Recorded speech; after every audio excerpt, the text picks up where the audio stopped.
Hi there, welcome to Kneppy Invest. One of the good things, great things even, about me doing this video channel personally is that I do research on companies I probably wouldn't have done research on otherwise. And that's definitely true for James Hardie. Now, when I think of James Hardie, I think of a company that manufactures building materials. Not exactly sure what they did, but I wouldn't have considered James Hardie to be a high quality company. But boy, has my opinion changed on this company because of the research I did for this video. So let's get stuck into looking at James Hardie and discuss why my opinion has done a total 180 flip.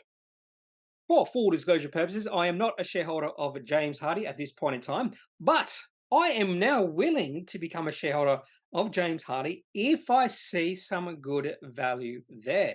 So one of the whole points of me doing this video is to do the research on the company and then determine whether the company is high quality, low quality, and if it's high quality, whether there's any value at current prices. And we have seen James Hardie share price fall a lot over the past 12 to 18 months. And it's getting to the point where I might think there might be some value in this company.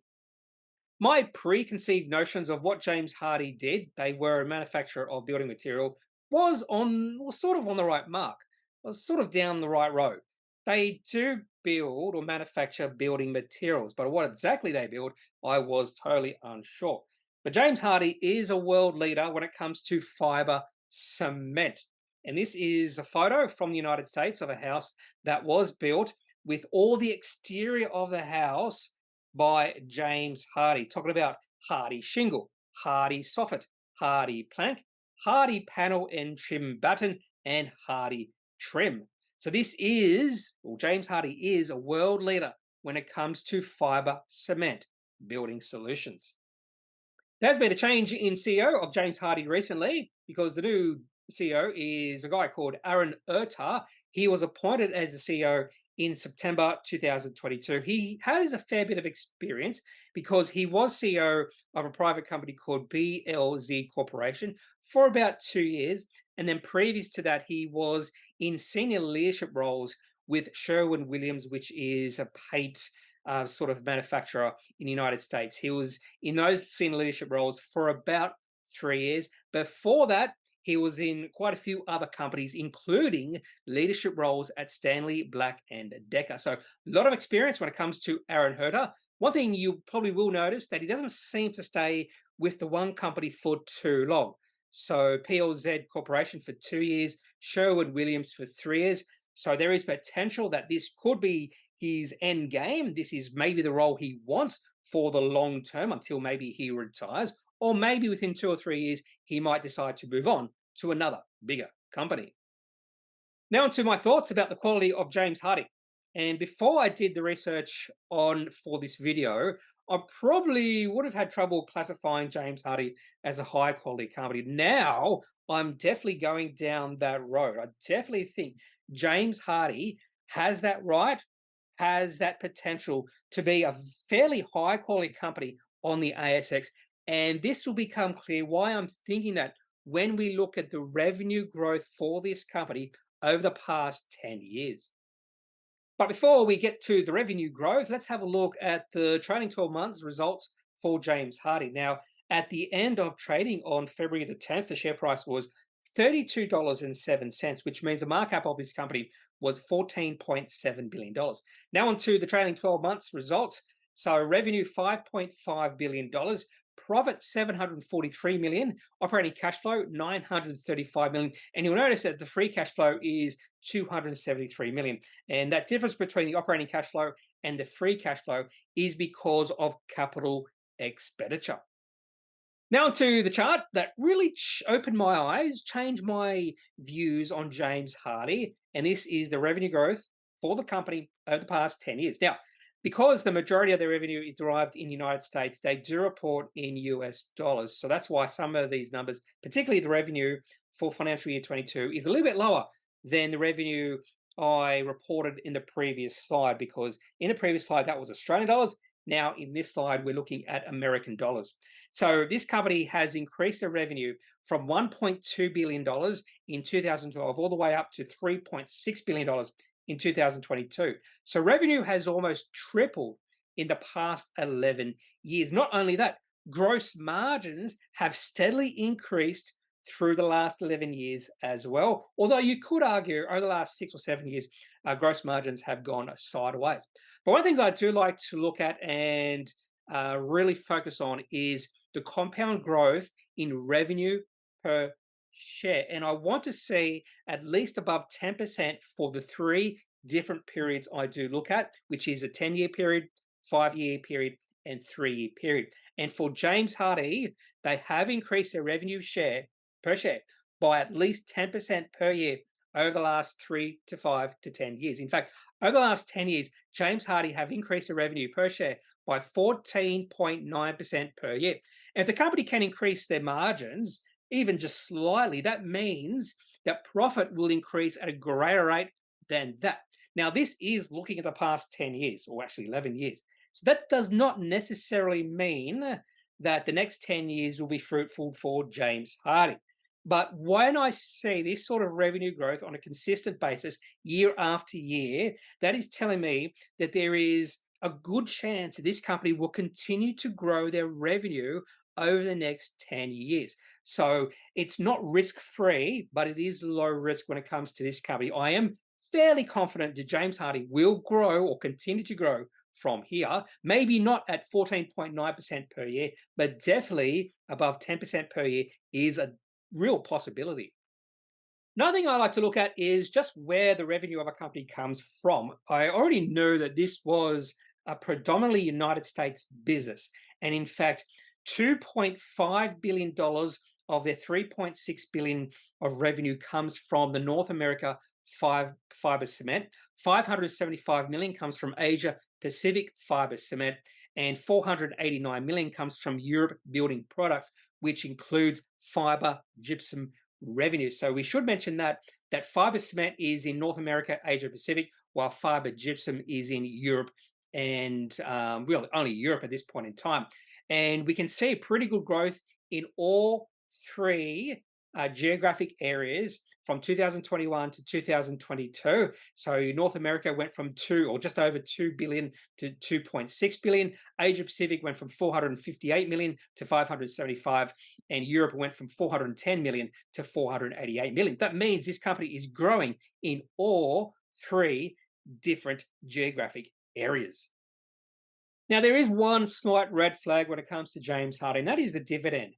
So we know that the revenue per share for this company has been growing over the past 11 years. Profits have been growing at a pretty nice rate as well.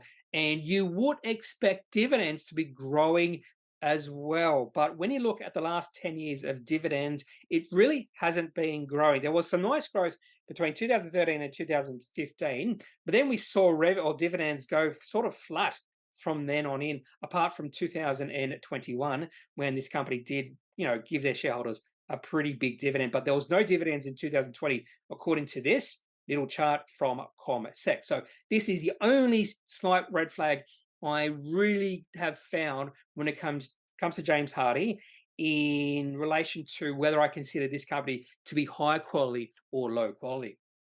Now, onto valuation. This becomes really important when you consider a company to be high quality. I think valuation is really important. You want to buy high quality companies at really good values. So if I see a really high quality company pull back in share price and get really good valuations, I don't care if the share price is in a downtrend. I will take a position in that high quality company. So I do consider James Hardie to be a high quality company, and that means valuation, and these valuation metrics are quite important. So if I saw the PE ratio of James Hardie get down to 10, and right now it's 19.8, if it gets down to 10, I would become really interested in taking a fairly big position in this company. Price to sales ratio 2.7, price to operating cash flow 15.7. Also calculated the reverse DCF. So this would be the growth rate the company will have to achieve over the next 10 years to justify the current valuation. And this is based off the earnings per share, not the operating cash flow or the free cash flow. So James Hardie will have to increase the earnings per share by about 11% per year to justify the current valuation. I definitely think they can do it, but it is over 10%. And that would be my aim for James Hardie. So based off that reverse DCF, based off the PE ratio, I don't necessarily think James Hardie is really cheap at this point in time. It's definitely not expensive, but I wouldn't say it's cheap either. It's probably maybe fair value. But in saying that, another thing you can do is just look at the PE ratio or a valuation metric history for a company. So this is James Hardie PE ratio over the past 7 years, going back to 2015. And right now, the PE ratio for James Hardie is less than 20. And the last time the PE ratio for this company was less than 20 was way back in 2015. So historically, James Hardie does have a high PE ratio attached to it. In fact, in 2020, or the end of 2020, in start of 2021, the PE ratio of this company was higher or more than 70. So if you compare the PE ratio now to the PE ratio back in 2020 or end of 2020 into start of 2021, you would consider James Hardie to be cheap right now. So based off the PE ratio history, there might be some value with James Hardie at current prices. So one way I determine the quality of a company is just by looking at the revenue growth over the past 10 years. And you should also see a likewise increase in share price over that period of time. So this is James Hardie weekly chart over the past 11 years. In fact, it goes back to 2011. And there is a definite signal here with the share price going from the bottom left to not quite the top right, because what's happened with the share price over the past few years. But definitely we see that upwards trend in the share price during that period of time. And whenever you see a bit of a dip in the share price, and there's been quite a few dips, some short dips, some longer dips, and right now we have seen probably the most serious dip in James Hardie's share price through the last 10 years. That's the time, I think, to think about taking a position in this company.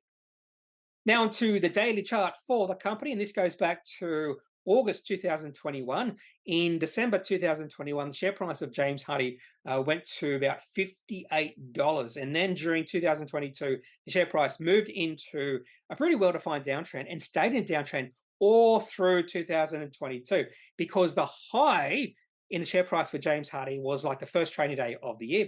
And the low in James Hardie's share price was like on the last trading day of the year. In fact, the share price fell from about $57 all the way down to a low of 26. So the share price more than halved for James Hardie. Hence, we saw that significant decrease in the PE ratio. So there was multiple contraction for this company over the past year, meaning there might be some value in James Hardie right now, because the market is expecting a bit of a slowdown in the growth of this company. That's what I think is why the market sold off of this company. But there was a bit of a rebound in the share price of James Hardie during January. In fact, the share price went from $26 to about $35, so a nice little bounce. But we have seen the share price starting to pull back, as we have seen the general markets be a little bit more bearish. The next 5 companies I plan to do in this particular Kneppy's analysis series include Visa. I've already prepared the video for that company, another really interesting company. Visa, Goodman Group, Cochlear, XRF Scientific, and my very first time looking at a REIT, which is a real estate investment trust, and that is Centuria Industrial Property or something like that, CIP.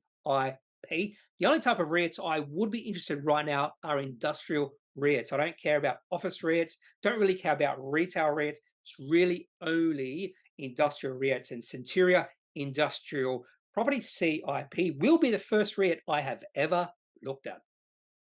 And that's all I have for this Kneppy's analysis video for James Hardie, a company I have changed my opinion on after doing this particular video. And that's one of the great things about doing this channel, is I do learn a lot of new things about companies I probably otherwise would not have done any research on. And that's definitely true for James Hardie. So if you are a shareholder of James Hardie, or if you have questions, any thoughts, any further knowledge on this company, and you want to give us some details, I'd love to hear your thoughts. So leave those in the comment section of this video.